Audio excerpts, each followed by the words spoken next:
नमस्कार विद्यार्थियों, मैं सवाई आपका आरके एजुकेशन ग्रुप में स्वागत करता हूं।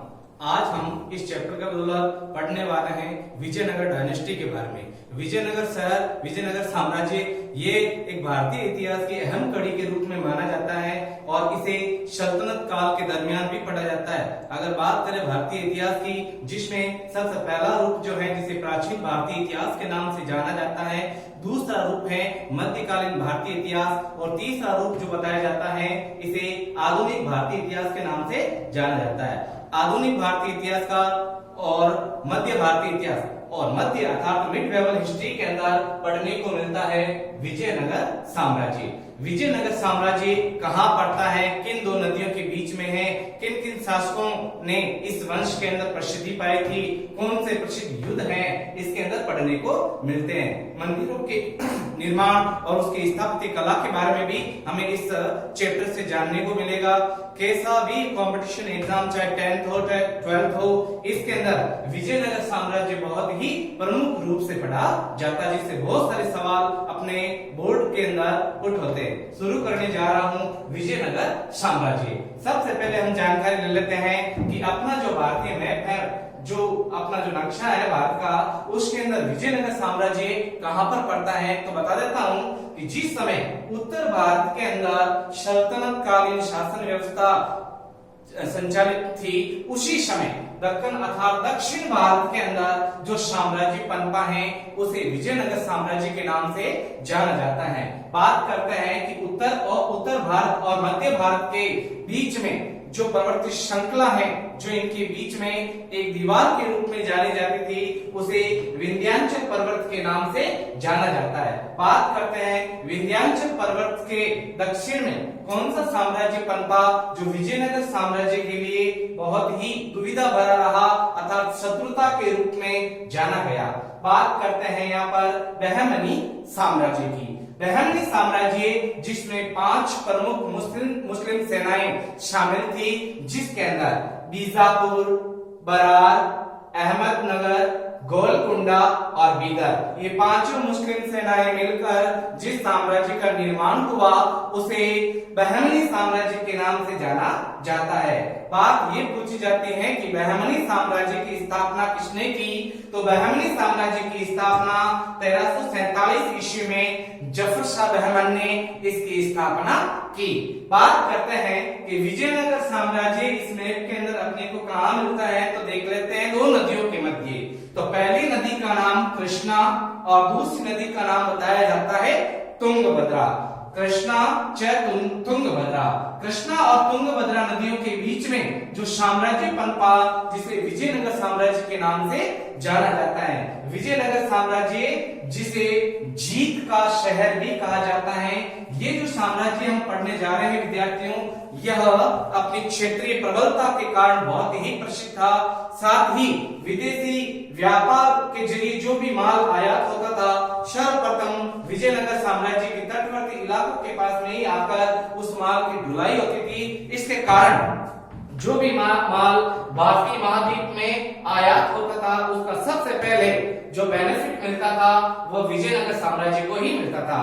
और 12मासी नदियां होने के कारण उपजाऊ मिट्टी निरंतर इस क्षेत्र के अंदर आती रहती थी, जिसके कारण यहाँ की कृषि संपन्नता भी देखी जाती है। जो दुश्मन सेनाओं से इनके हाल देखा नहीं गया। दुश्मन सेना अर्थात बहमनी साम्राज्य, मैं वापस बता देता हूँ, बहमनी साम्राज्य के अंदर बीजापुर, बरार, अहमदनगर और गोलकुंडा साथ ही बीदर 5 मुस्लिम सेनाएं मिलकर जिस साम्राज्य का निर्माण होता है इसे बहमनी साम्राज्य के नाम से जाना जाता है। सवाल ये पूछा गया कि बहमनी साम्राज्य का जो क्षेत्र है इसका रामायण काल में किस नाम से इसको जाना जाता था। तो इस क्षेत्र को रामायण काल के अंदर किष्किंधा नगरी के नाम से भी जाना जाता था। बात करते हैं विजयनगर साम्राज्य के बारे में जानकारी की। तो विजयनगर साम्राज्य जो है इसे जीत का शहर कहा जाता है और इसकी राजधानी बताई जाती है हम्पी। बात ये सवाल पूछा जाता है कि इसका नाम हम्पी ही क्यों रखा गया, तो बता देता हूं कि रामायण काल के अंदर एक व्यक्ति जिसका नाम पंपा देवी, तो पंपा देवी ने इस क्षेत्र के अंदर भक्ति की राम से शादी करने के उद्देश्य से, लेकिन ऐसा हो नहीं पाया और उस भक्ति के नाम पर ही इस राजधानी का नाम रखा गया है हम्पी। आगे बढ़ते हैं, विजयनगर साम्राज्य के प्रारंभिक शासकों के बारे में बात करते साथ ही ये भी जान लेते हैं कि विजयनगर साम्राज्य जो है इसके शासक जो थे ये प्रारंभिक अवस्था में क्या कार्य करते थे, तो सुनिए। विजयनगर साम्राज्य के जो प्रारंभिक शासक हैं यह काकतीय वंश के सामंत थे। इतिहास गवाह है, भारतीय इतिहास के अंदर जितने भी शासक बने हैं उनमें 80 से 85% जो शासक बने हैं वो किसी न किसी कंडीशन के अंदर सामंत रहे होंगे। बात करते हैं विजयनगर साम्राज्य के प्रमुख 4 वंशों के बारे में। तो सबसे पहला जो वंश बताया जाता पढ़ने को मिलता है उसे संगम वंश के नाम से जाना जाता है। दूसरा जो इंपॉर्टेंट विजयनगर साम्राज्य का जो वंश है उसे सालू वंश के नाम से जाना जाता है। तीसरा जो वंश बताया जाता है इसे तुलु वंश के नाम से जाना जाता है। चौथा और अंतिम जो वंश बताया जाता है इसे अराविदु वंश के नाम से जाना जाता है। मैं आपको ओरल रूप में इनके संस्थापकों के बारे में जानकारी लेते हैं, वैसे विस्तृत जानकारी चैप्टर के दौरान हम लेने वाले हैं। तो सुनिए, संगम वंश के जो संस्थापक बताए जाते हैं वो हरिहर व भूका बताए जाते हैं। बात करते हैं शालू वंश। सालू वंश का जो संस्थापक है उसे सालू नरसिंह के नाम से जाना जाता है। बाद में बात करते हैं तुलु वंश। तुलु वंश का जो संस्थापक बताया जाता है उसे वीर नरसिंह के नाम से जाना जाता है। अंत में अराविदु वंश। अराविदु वंश जो है इसका संस्थापक जो बताया जाता है इसे तिरुमल वंश के तिरुमल शासक के नाम से जाना जाता है जिसने अराविदु वंश की स्थापना की। अब हम बात करते हैं विजयनगर डायनेस्टी जो हम पढ़ने जा रहे हैं। इन प्रमुख शासकों की डिटेल हम पढ़ लेते हैं। तो सबसे पहले हम बात करते हैं संगम वंश। संगम वंश जो है इनका शासनकालीन जो समय बताया जाता है ये आपके 1336 से 1414 ईस्वी के दौरान शासन काल अपना स्थापित करने में सहायक रहे। बात करते हैं इनके प्रमुख शासक, तो इनमें नाम आता है हरिहर व भूका। हरिहर व भूका ने अपने पिता संगम के नाम पर इस वंश का नाम संगम वंश रखा। हरिहर व भूका जो शुरू में काकतीय वंश के सामंत थे, मैंने आपको यहाँ पर एक्सप्लेन भी कर दिया है। साथ ही मैं बता देता हूँ हरिहर और भूका जो है ये प्रारंभिक अवस्था में हिंदू थे, लेकिन चूंकि मैं पहले बता चुका हूँ कि उत्तर भारत के अंदर मुस्लिम साम्राज्य स्थापित था। सल्तनत काल का जो तुगलक वंश था वो शासन कर रहा था उत्तर भारत के अंदर। तो तुगलक वंश का जो एक शासक हुआ जिसका नाम था मोहम्मद बिन तुगलक। मोहम्मद बिन तुगलक का एक भगोड़ा जिसका नाम था बहाउद्दीन गुस्सक जो भागते हुए विजयनगर साम्राज्य के इस इर्द गिर्द आ गया। अब बहाउद्दीन गुस्सक को जब संगम वंश के शासक हरिहर व भूका ने इसको शरण दी, शरण देने के कारण मोहम्मद बिन तुगलक इनसे रुष्ट हो गए और इन्हें पकड़कर इनको जबरदस्ती मुस्लिम धर्म अंगीकार करवा दिया गया। लेकिन जब इनके ऊपर विश्वास हो गया मोहम्मद बिन तुगलक को, तब इन्होंने सेना संचालित अर्थात सेना नायकों का काम इन दोनों भाइयों को सौंप दिया। दोनों भाइयों को जब दक्कन विजिट करने के लिए भेजा गया तब ये हरिहर व भूका गुरु विद्याधरणीय संत के संपर्क में आने के बाद में विद्याधरणीय महात्मा ने पुनः इनको हिंदू धर्म में दीक्षित किया।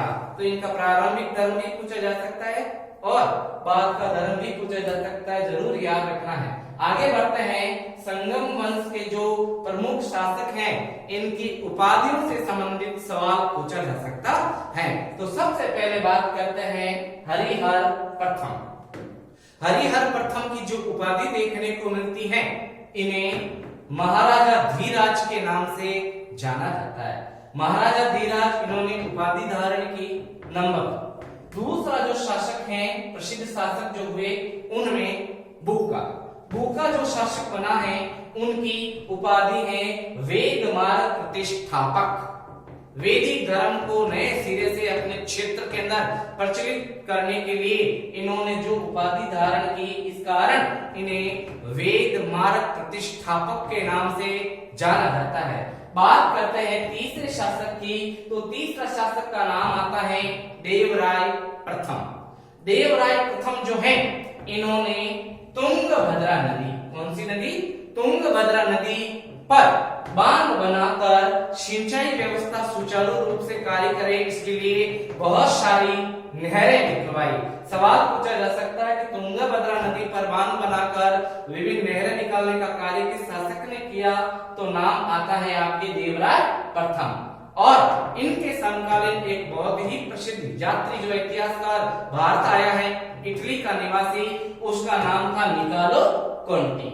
निकालो कोंटी नामक एक इतिहासकार भारत आया, जिसने अपने यात्रा विवरण के अंदर विजयनगर साम्राज्य के बारे में डिटेल लिखी।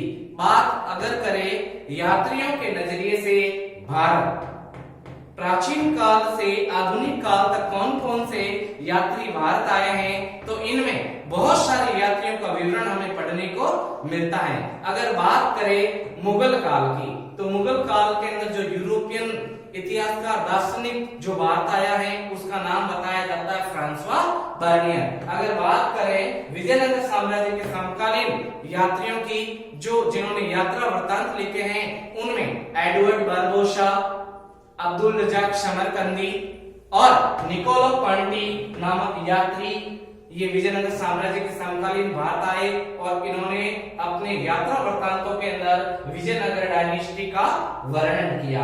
बात करते हैं अगले शासक देवराय द्वितीय।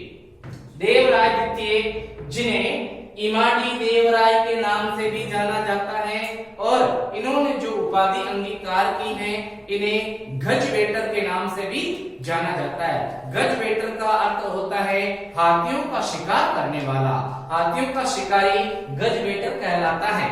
बात करते हैं ये जो देवराय द्वितीय हैं, देवराय द्वितीय के दरबारी कवि का नाम भी पूछा जाता है, जो तेलुगु भाषा का एक उत्कृष्ट कवि विद्वान था, उनका नाम बताया जाता है श्रीनाथ।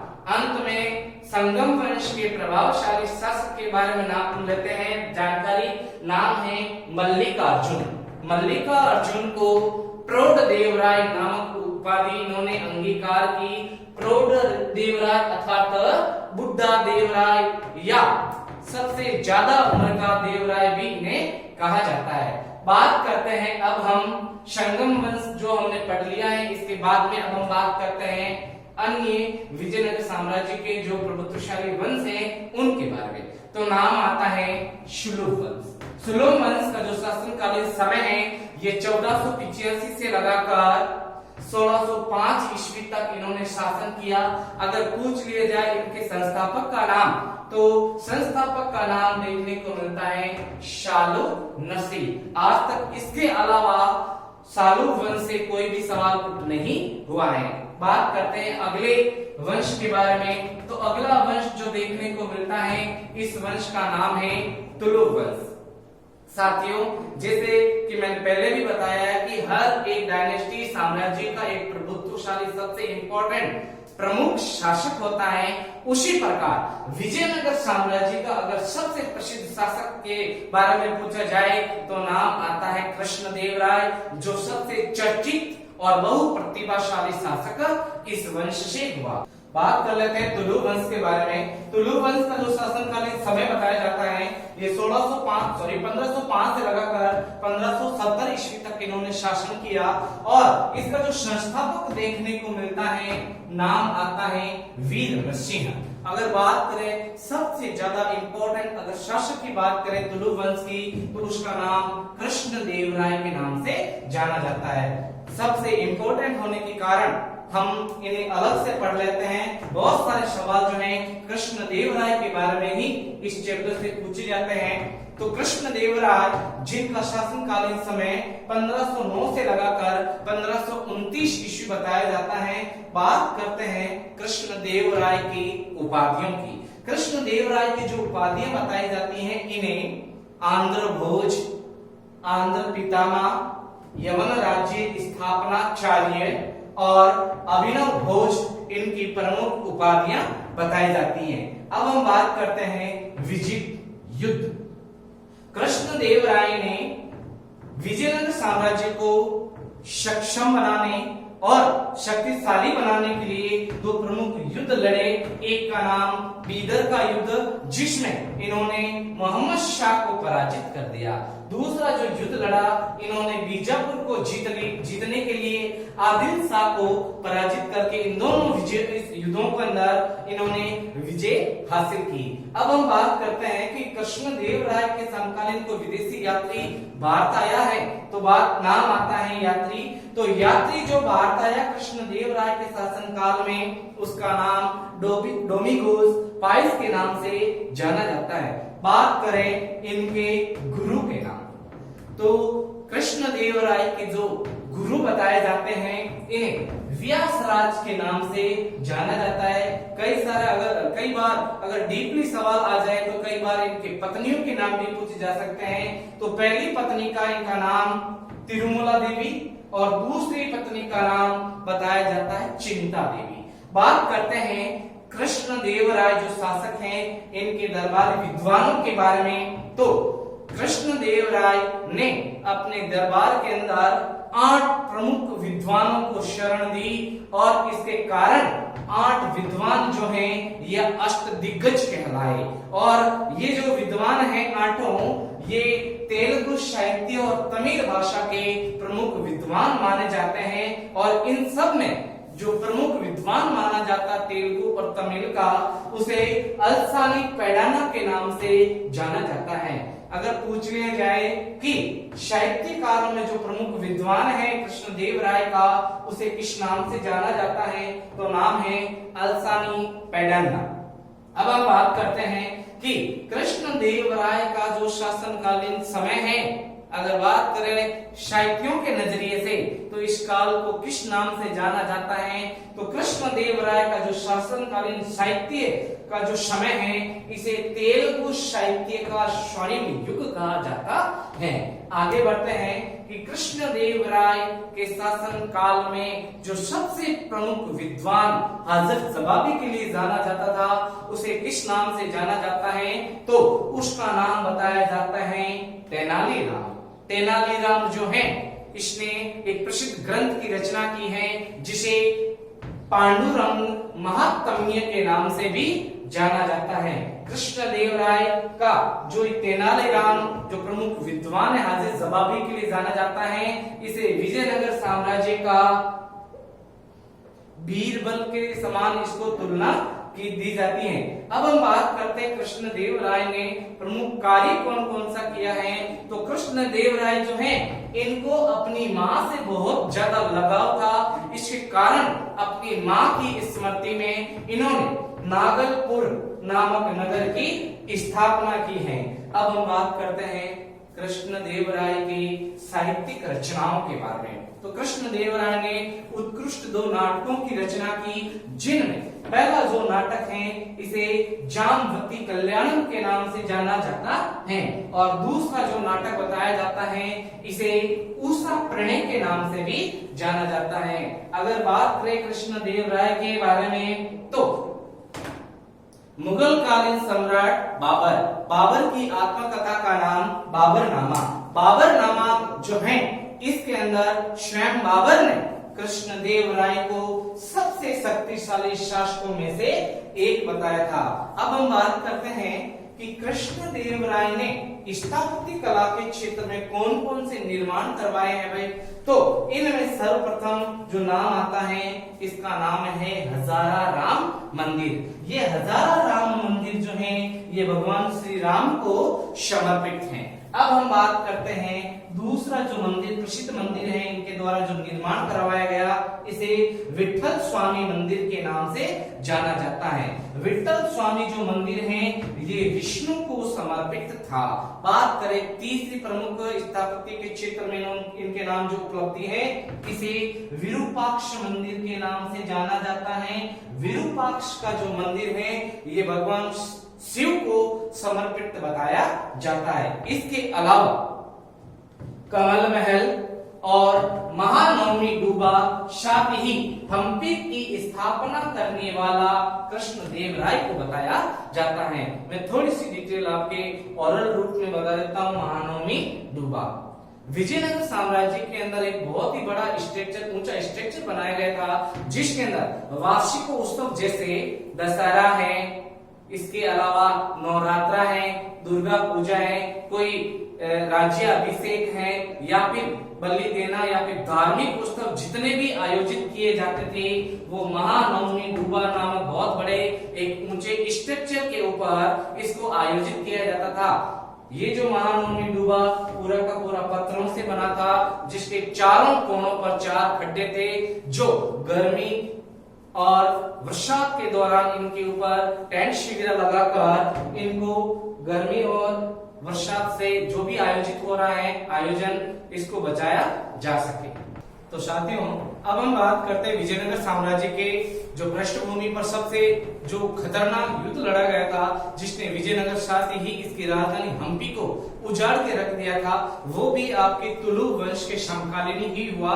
उस समय जो तुलु वंश का शासक बताया जाता है उसे राम राय के नाम से जाना जाता है। ये जो युद्ध हुआ है इसे किस किस नामों से जाना जाता है, ये युद्ध कब हुआ था, किन किन दो सेनाओं के मध्य लड़ा गया था, या इस युद्ध का जो परिणाम है ये क्या निकला था, ये सवाल अक्सर पूछा जाता है। बात करते हैं इस युद्ध के बारे में यूरोपियन इतिहासकारों ने क्या कहा था, ये भी हम साथ ही देखेंगे।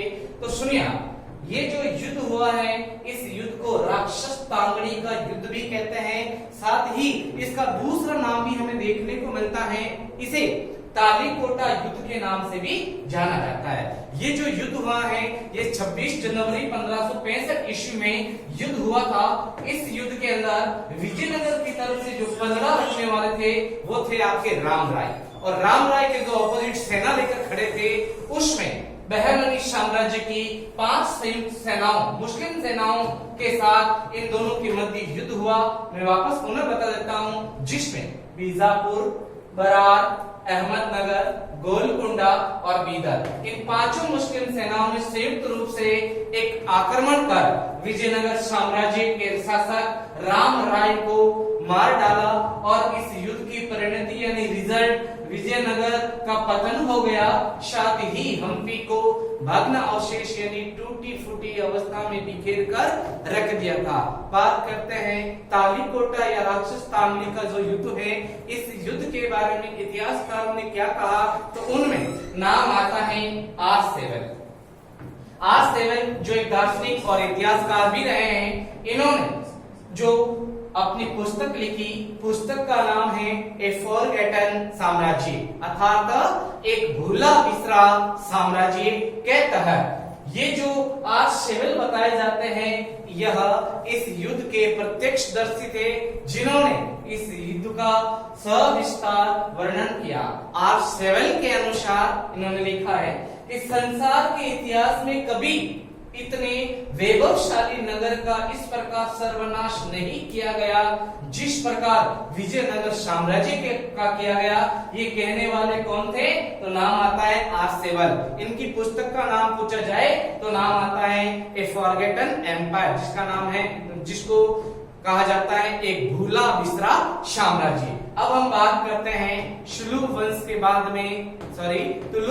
बाद में अंतिम वंश जो विजयनगर डायनेस्टी का अंतिम वंश था प्रभावशाली, उसका नाम है अराविदु वंश। अराविदु शासकों ने जो वंश की नींव रखी है 1570 से लगाकर 1650 ईस्वी तक इन्होंने शासन किया।